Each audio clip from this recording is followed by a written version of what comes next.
We offer a growing variety of high-end strains, medibles, tinctures, smoking accessories, hash, and clones, now offering on-site massage therapy.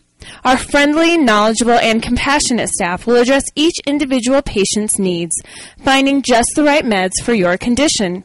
Make sure you're getting the care you deserve. 5280 Wellness, the mile-high alternative. We are the faces of medical marijuana. Doctor's orders can help with cancer, arthritis, HIV, back pain, Crohn's disease, migraines, chronic pain, glaucoma, nausea, seizures, multiple sclerosis, and more. Doctor's Orders carries a huge selection of edibles, a healthy alternative to smoking cannabis. Be sure to check out our daily specials. Doctor's Orders is your neighborhood pharmacy, located at 5068 North Federal. Could it help me with my cancer? Could it help me with my MS symptoms? If you're considering medical marijuana as an alternative solution to your condition, choose the safe and legal way. We're the Hemp and Cannabis Foundation, and we've helped over 100,000 patients nationwide obtain permits to legally possess, use, and grow medical marijuana. And we can help you. If you have questions, we have answers. Make the right decision. Call or visit our website today. Well, I smoke some marijuana with some people I like, just like everybody does, from the East Coast to the West. I didn't even notice the cop on the bike, didn't know I was about to be the 20 millionth marijuana arrest. Should have fought for marijuana law reform, should have gone to the web and typed in norm to the L.org, norm will drop the A.org, baby. National Organization for the Reform of Marijuana Laws.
Medicinal marijuana dispensaries have joined the ranks of legal businesses everywhere. But what goes on behind those barred doors?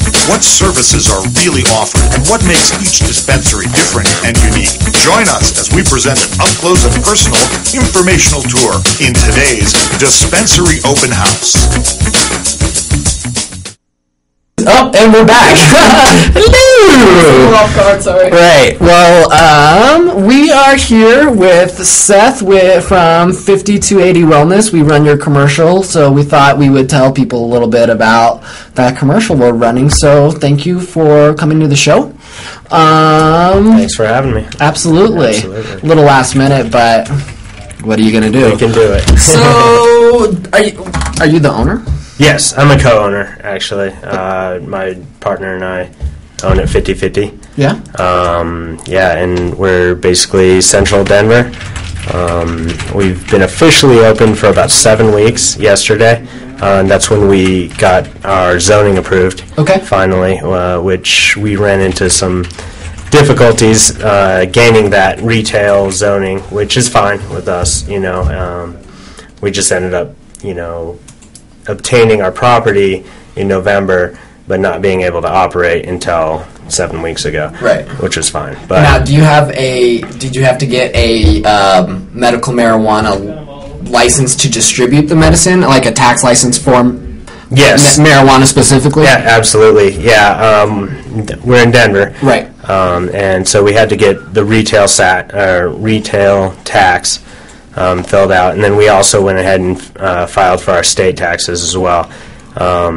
So we had to do that in order to gain zoning approval to have that tax ID and whatnot, and that allowed us to operate in the city of Denver as a retail establishment. Now, before 34 was enacted on March 1st, did you guys used to smoke in your shop? We did, actually, various times, and it wasn't necessarily smoke, it was vaporizer. Because that's our preferred method for health reasons, Also, we didn't really promote it to our patients because of the liability of operating a motor vehicle. Right.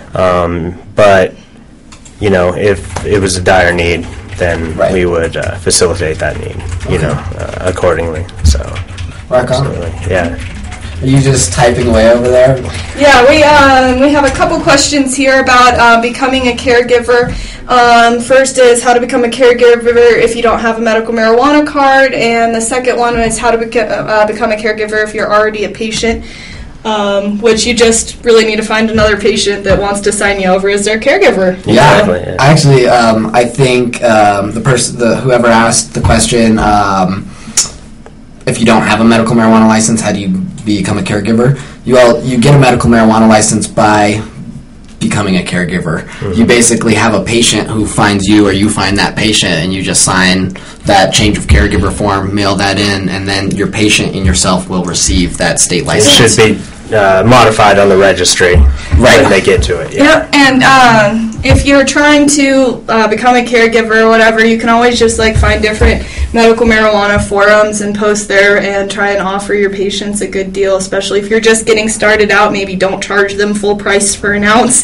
That'll make people a lot more likely to sign you over once you get your name out there. You can go on from there. Do you guys do caregiver services at 5280? Absolutely. Yeah, we actually promote patients to provide for themselves. We absolutely see it as a economical way because a lot of medicine out there is really expensive, and so we provide discounts absolutely to our patients. Okay. Also, growing consultation, grow room consultation and building, etc. Do you mind if I ask what kind of a discount we're talking about here? If I sign you up, you're my caregiver, and I go to 5280 Wellness to get my meds, and I want an eighth of some really, really dank sativa. Right. Well, off the bat, you're in and out paid taxes for an eighth at $50, and so you're buying it straight off the door. And that's anybody, patient or not. Patient or not, $50 an eighth. Yeah, and that's after you paid taxes. So 10% daily discount to all of our patients. Okay. We also provide free clones and monthly incentives, whether that be a gram of keef or some really great medibles that we're trying out, or some sodas that we just got introduced to. Right. We every month we try and run different specials because we're around because of our patients, and so we're very appreciative, but we can't necessarily break the bank. Right. It's what a lot of people don't understand from a dispensary point of view, because I've worked in a dispensary. Right. I'm sure you've gotten that guy in there who comes in and is just like, are you kidding me, man? I can't get an ounce for this much. My buddy down the street sells me an ounce. Exactly. And it's so much cheaper. And I have to say, well, does your buddy pay state tax, city tax, employees, rent, utility, and does he give you an option of 10 to 20 different types of meds that you could, choose on top of edibles in a safe environment where you're not going to get ripped off, and you can use a credit card? Do you have that option from your homeboy? There's a reason why your medicine costs a little bit more than street price. Precisely, yeah. It comes with, the fact that you have an option. You get to choose. It's not whatever your guy has. Yeah. It's whatever, your dispensary owner can say, hey, I've got indica over here for your night meds. And, do you guys have a range of medicine? Yeah, absolutely. And I was going to hit on that is that is, especially for medicinal purposes, you need to adjust your medicating accordingly to each patient. So we'll prescribe, for